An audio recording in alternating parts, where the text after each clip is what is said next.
7h21, professor Hélio Borges, educação.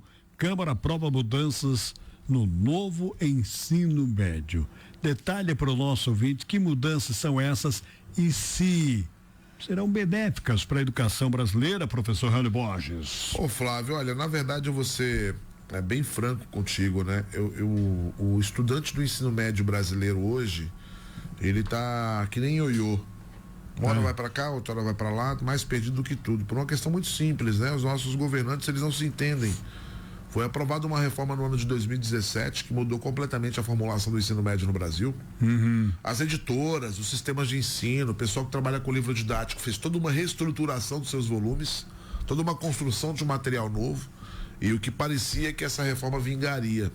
Só que já no ano de 2021, 2022, quando ela deveria ser implantada, já se sabiam quais seriam os grandes problemas. O principal deles é que você fazia uma expansão da carga horária de uma forma muito significativa e você não gerenciava as estruturas das escolas para que o aluno pudesse, por exemplo, permanecer mais tempo nela. Sim. Né? Então, a primeira questão era a questão da gestão de vagas e da estrutura das escolas. A segunda é que você optou por criar o famoso itinerário formativo. Então você tem uma formulação do ensino médio onde uma parte da carga horária é uma carga horária geral, né? Então envolvendo as disciplinas tradicionais, e uma outra carga horária é uma carga horária específica dentro de uma área que o aluno escolhe.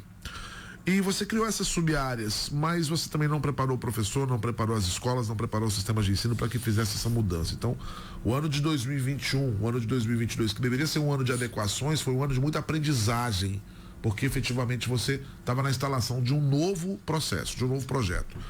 Veio o governo Lula. Sim. Ano passado, o governo Lula revogou essa reforma do ensino médio. Então, tudo que foi construído nesses 5 anos, ou preparado, mesmo que mal preparado, mal reformulado, foi por água abaixo. Deixou de ter validade. Deixou de ter validade. Então o governo passou a se debruçar sobre uma nova proposta para o tal ensino médio. Pois bem, gente, essa proposta ela foi aprovada na Câmara ontem.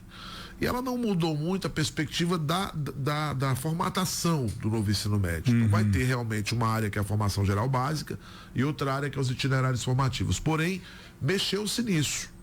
Então antes você tinha 1.800 horas para formação geral, o projeto propõe uma mudança para 2.400. Ou seja, aumenta o tempo do aluno estudando no ensino médio, ao longo do ensino médio, as disciplinas tradicionais, matemática, química, física, biologia, história, geografia, língua portuguesa, enfim. E diminui o tempo do itinerário formativo, que antes, com a reforma do Temer, era de 1.200 horas e vai passar a ser de apenas 600 horas. Continuam as 3.000 horas, que divididas em 3 séries do ensino médio, vão dar 1.000 horas ano todos os anos, para que você conclua então o ensino médio. Em relação ao curso técnico, Flávio, se você opta por um curso técnico, isso pode mudar um pouco. Então você pode ter um curso técnico que tenha 1.800 horas. Sim. Né? Com isso sobraria 1.200 para a área de formação geral.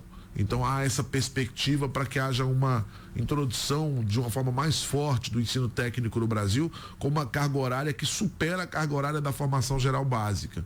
Seriam os tais modelos que o Brasil vai assumir para frente. Isso é bom, professor? Ô Flávio, a gente tem que preparar o jovem para o mercado de trabalho, né? Eu gosto dessa formulação onde você articula o ensino médio regular com o ensino técnico. O Senai faz muito bem isso, os institutos federais, o Instituto Catarinense, eles fazem muito bem isso, eles conseguem articular. Mas repare que são escolas que normalmente têm uma estrutura melhor, né? Verdade. Conseguem investir um pouco mais também no conforto, no capricho, nas habilidades, nos laboratórios, nos espaços de aprendizagem que as escolas comuns não têm.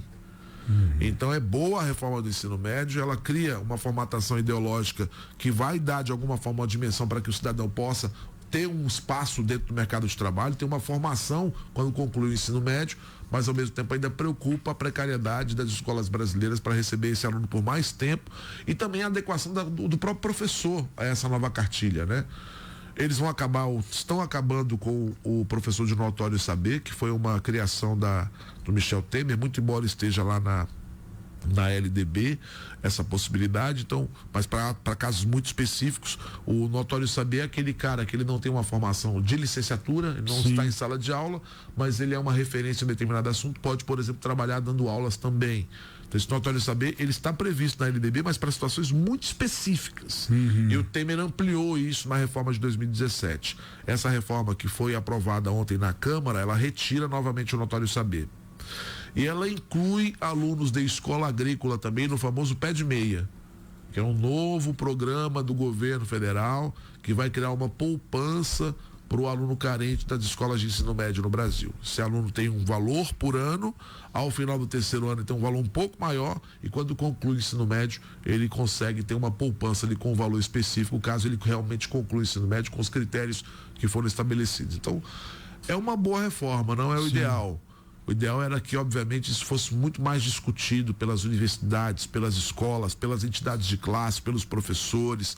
Normalmente tem ali uma participação de secretários estaduais, de parlamentares ligados à educação, mas a discussão não chega lá na base, onde precisa chegar. Se levantou muitos problemas. A educação brasileira ainda é um problema, especialmente no ensino médio, com uma taxa de evasão muito alta. Mas ela precisa entender que tem que seguir um caminho, uma orientação. Então, por conta disso, ter um projeto é um primeiro passo para que a gente possa ter sucesso lá na frente. Professor Hélio Borges, por que você observa que a taxa de evasão é muito alta no ensino médio no Brasil, hein? Tem de tudo, né, Flávio? Tem aquela pessoa que abandona os estudos para trabalhar. Tem aquela pessoa que abandona os estudos porque não sentiu prazer no ensino médio. O ensino médio não teve significado para ele. Isso, Flávio, é real. É real. Você bota uma criança 5 horas e meia numa sala de aula para assistir um professor, para assistir várias aulas, aquilo tem que ter sentido para o aluno, tem que ter significado para o aluno. Então, se você não fizer o enxugamento do conteúdo, se você não preparar melhor e qualificar o professor, que é um guerreiro em muitas situações, se você não der a estrutura para que esse aluno permaneça na escola em ritmo de aprendizagem, se você não modernizar as práticas pedagógicas e educacionais, esse aluno vai se desmotivar naturalmente. Então tem de tudo, vai preferir sair para trabalhar, infelizmente tem as condições familiares que às vezes não permitem que você possa estudar, então tem uma série de situações. Para você ter ideia, Flávio, é triste, de cada 100 jovens hoje no Brasil que entram no ensino médio, pelo menos 40% não vai concluir. Nas grandes cidades. Se você leva isso para o grande interior do Brasil, a gente tem cidades, Flávio, algumas cidades no Brasil, em que entram 100 crianças no ensino médio, só 12 concluem. É muito alto essa muito alto. Né? Muito alto. Então, nas grandes cidades chega a 40%. Em algumas passa de 80%. Então, realmente tem que ser equacionado, tem que se pensar em alguma coisa que possa fazer esse aluno ser mantido na escola.